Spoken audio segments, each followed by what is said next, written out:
Hello, everybody. Welcome to today's episode of the Daily Dose. Today is Tuesday, October 4th, and we saw another huge up day in the stock market. The S&P was up just over 3%. The NASDAQ was up 3.3. The Dow was up 2.8. So this was the highest two-day gain since March 2020 when the market bottomed from COVID.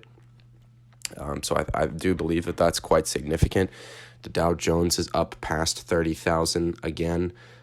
If we take a look at the year-to-date charts, the S&P 500 is still down just over 20%. The NASDAQ is down 28.5%. The Dow's down 16.5%. But this is definitely a significant move. We'll take a look at the charts in a second, but there's a lot of technical things happening right now. Obviously, the fundamentals as to why the market is down has not changed. There's no sort of Fed pivot on the way, really, at all. Nothing like that would make the market go higher. Just a lot of technical things happening. And also, the market was so bearish, investor sentiment was so bearish that the market could only go down for so long while that's happening. So an interesting piece of news today. Elon Musk changed his mind, I guess, again, and agreed to move forward with his deal to buy Twitter for $44 billion. I do believe that values the company at like $54, a little more than $54 a share. So the stock did pop today because it was trading well below that. But that was just an interesting piece of news. I want to take a look first at the weekly chart for the S&P 500. I have the 200 weekly moving average pulled up here, and it respected that quite heavily. It bounced right off of that. That level was right below the lows from June. And if we zoom out, you can see that level was a turning point during COVID. We broke below. It actually held on the weekly at first, and then we broke below, came up, touched it, came back, and then eventually moved higher. It respected the 200 weekly moving average in the 2018 sell-off that held and indicated the bottom of the market. It also held in 2016 twice, kind of a little bit of a double bottom at the 200 weekly moving average. You keep going, it held during 2011, during that bear market, but it did not hold during 2008. So in 2008, we touched it twice, and then the third time we broke through it, came back up, tested it as a resistance, and then that was when all hell broke loose in 2008. So it also did not hold during the dot-com bubble. So you see during like the biggest events, it didn't hold, but during these kind of other just like bear markets, it did.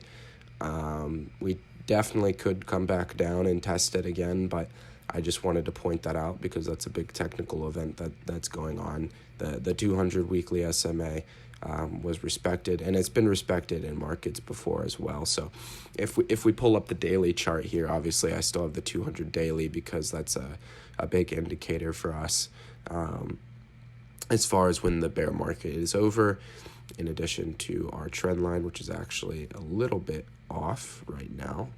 That's quite interesting. Let's fix that. So this is the biggest two-day move in the market since March 2020. We've blown past this zone right here, so it did not act as a resistance. I do think that this structure is going to be important now. We've came down and gotten to this zone twice. I do think that the 200 weekly is going to continue to be a big zone as well. Obviously, if we keep moving higher, the next zone of resistance is going to come around 3,900 to 4,000. So that's going to be a big zone as far as selling goes.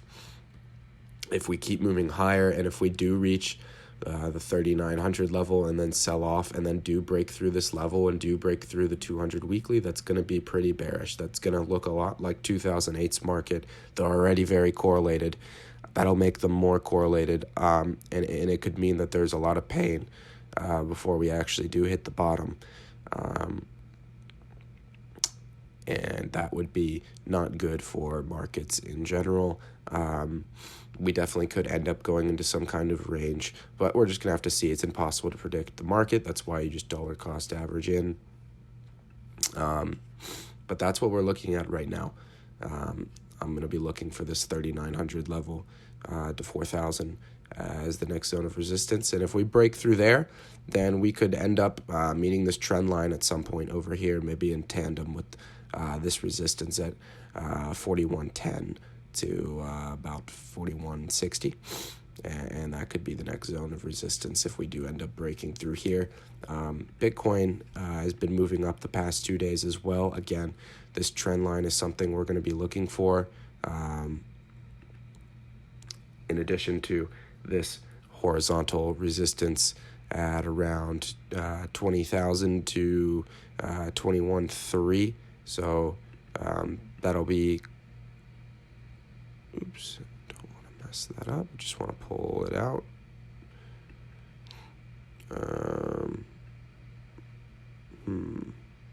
That is, oh, I almost had it. So I'm going to pull this out. And I'm going to pull this out as well. So I do think this trend line should be important. I'd be really surprised if Bitcoin didn't respect this trend line. It goes all the way back up to the market top and through these that zone right there as well. So I think Bitcoin's going to have to react whether the market actually does start bulling higher and we break through this trend line and this resistance. That'd be quite bullish. We thought that this would be bullish as well, but it wasn't. But that would be significant to me and my analysis. Again, the zone of no return is 17.7 to 17.5. If that happens, there's really no resistance till we get back down to like the 12,000 to 9,000 level. And that would be what I would be looking for to the downside. Again, Bitcoin has kind of been trading with the market. Kind of. Obviously, it's been flat for like 4 months now. It's pretty much been flat since June 13th, so we're approaching 4 months. But I do think that that's going to have to change eventually. So, again, that's what we're looking at in the stock and crypto markets. Also, Elon Musk, again, he decided to go through with the Twitter deal. There's been no real change as far as the Fed goes. Their narrative is still that they're going to be fighting inflation and doing whatever needs to be done for that. Again, no reason to get ahead of yourself in that sense. But I do thank you for watching or listening today. If you enjoy this type of content, please subscribe on YouTube and follow us wherever you listen to podcasts. It would mean a lot to help start to grow this channel. But other than that, thank you again for watching or listening, and I will see you in the next one.